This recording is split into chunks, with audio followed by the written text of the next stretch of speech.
Ranch Express Courier Private Limited. Domestic International Cargo. உங்கள் இல்லம் தேடி வந்து கொரியர் புக்கிங் டெலிவரி செய்து தரப்படும். தலைப்புச் செய்திகள். குடியரசுத் தலைவர் திரௌபதி முர்மு வரும் 17ஆம் தேதி வேலூர் வருகிறார். ஸ்ரீபுரம் நாராயணி பொற்கோவிலில் தரிசனம் செய்து தியான மண்டபத்தையும் திறந்து வைக்கிறார். ஒளிகளின் திருவிழாவான தீபாவளியின் பாரம்பரிய முக்கியத்துவத்தை அங்கீகரித்து கலாச்சார பட்டியலில் சேர்த்தது யுனெஸ்கோ. இந்திய நாகரிகத்தின் ஆன்மா என பிரதமர் பெருமிதம். ஒரு தீர்ப்பை வழங்கியதற்காக நீதிபதி மீது எதிர்க்கட்சிகள் பதவி நீக்க தீர்மானம் கொண்டு வருவது அர்த்தமற்றது. மத்திய அமைச்சர் அமித்ஷா காட்டம். எஸ்ஐஆர் படிவங்களை பூர்த்தி செய்து அளிக்க இன்றே கடைசி நாள்.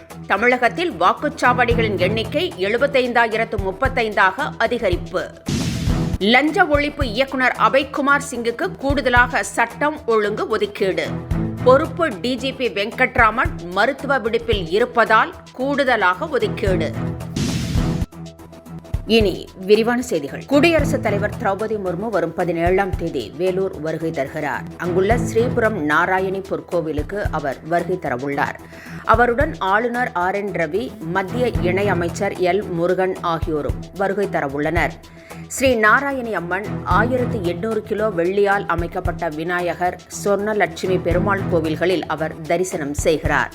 பின்னர் கோவில் வளாகத்தில் அமைக்கப்பட்டுள்ள தியான மண்டபத்தையும் குடியரசுத் தலைவர் திறந்து வைத்து மரங்களை நடுகிறார்.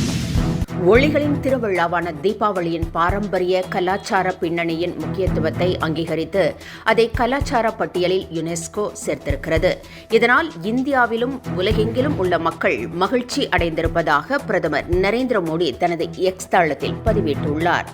தீபாவளியை இந்திய நாகரிகத்தின் ஆன்மா என குறிப்பிட்டுள்ள பிரதமர், ராமரின் கொள்கைகள் நம்மை என்றென்றும் வழிநடத்தும் என்று கூறியுள்ளார்.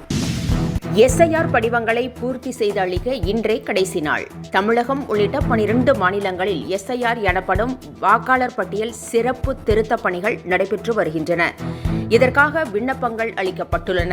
அவ்வாறு அளிக்கப்பட்ட விண்ணப்பங்கள் பூர்த்தி செய்யப்பட்டு பெறப்பட்ட பிறகு அப்லோட் செய்யப்பட்டு வருகிறது. இதனிடையே பூர்த்தி செய்யப்பட்ட விண்ணப்பங்களை அளிக்க இன்றே கடைசி நாளாகும்.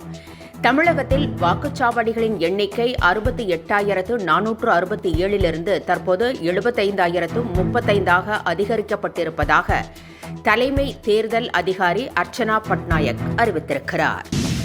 ஒரு தீர்ப்பை வழங்கியதற்காக நீதிபதியை பதவி நீக்கம் செய்ய எதிர்க்கட்சிகள் தீர்மானம் கொண்டு வந்திருப்பதாக மத்திய உள்துறை அமைச்சர் அமித்ஷா தெரிவித்திருக்கிறார். நாடாளுமன்றத்தில் பேசிய அவர் திருப்பரங்குன்றம் பிரச்சினையை மறைமுகமாக குறிப்பிட்டார். மலை மீது தீபம் ஏற்ற வேண்டும் என்று உத்தரவிட்ட நீதிபதிக்கு எதிராக உத்தவ் தாக்கரே கட்சி கூட கையெழுத்திட்டிருப்பதாக அவர் விமர்சித்திருக்கிறார்.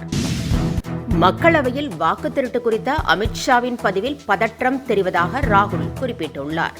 பாஜகவினருக்கு பல மாநிலங்களில் வாக்குரிமை இருப்பது பற்றியோ, தலைமை தேர்தல் ஆணையரை நியமிக்கும் குழுவிலிருந்து உச்சநீதிமன்ற தலைமை நீதிபதியை நீக்கியதை குறித்தோ அவர் எந்த பதிலையும் அளிக்கவில்லை என்று ராகுல் தெரிவித்திருக்கிறார். சிசிடிவி விவகாரத்தில் அமித்ஷா கூறிய காரணம் அபத்தமாக இருப்பதாகவும் ராகுல் விமர்சித்திருக்கிறார். திருப்பரங்குன்றம் நீதிமன்ற அவமதிப்பு விவகாரத்தில் மிகப்பெரிய சதி கும்பல் இருப்பதாக திருமாவளவன் குற்றம் சாட்டியுள்ளார்.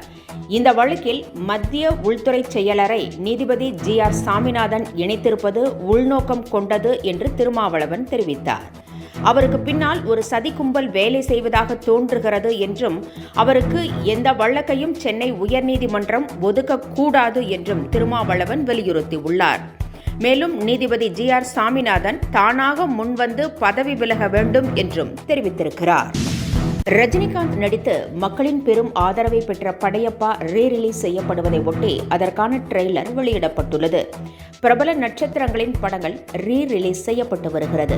அந்த வகையில் ரஜினியின் பிறந்த நாளை ஒட்டி வரும் 12ஆம் தேதி படையப்பா படம் ரீரிலீஸ் செய்ய படக்குழு முடிவு செய்திருக்கிறது. இதில் ரஜினிகாந்தும் சிறப்பு கவனம் செலுத்தி வருவதாக சொல்லப்படுகிறது. தொடர்பான புதிய ட்ரெய்லர் வெளியிடப்பட்டுள்ளது. இந்த ட்ரெய்லர் ரசிகர்கள் மத்தியில் பெரும் வரவேற்பை பெற்றுள்ளது. படம் தொடர்பான சுவாரஸ்ய தகவல்களும் வெளியாகி ட்ரெண்டிங் ஆகி வருகிறது. என்றும் உங்களுடன் மை இந்தியா முக்கிய செய்திகளை உடனுக்குடன் தெரிந்து கொள்ள சப்ஸ்கிரைப் பண்ணுங்க, பெல் பட்டனை பிரஸ் பண்ணுங்க. என்றும் உங்களுடன் my India. Punch Express Courier Private Limited. Domestic International Cargo. உங்கள் இல்லம் தேடி வந்து கொரியர் புக்கிங் டெலிவரி செய்து தரப்படும்.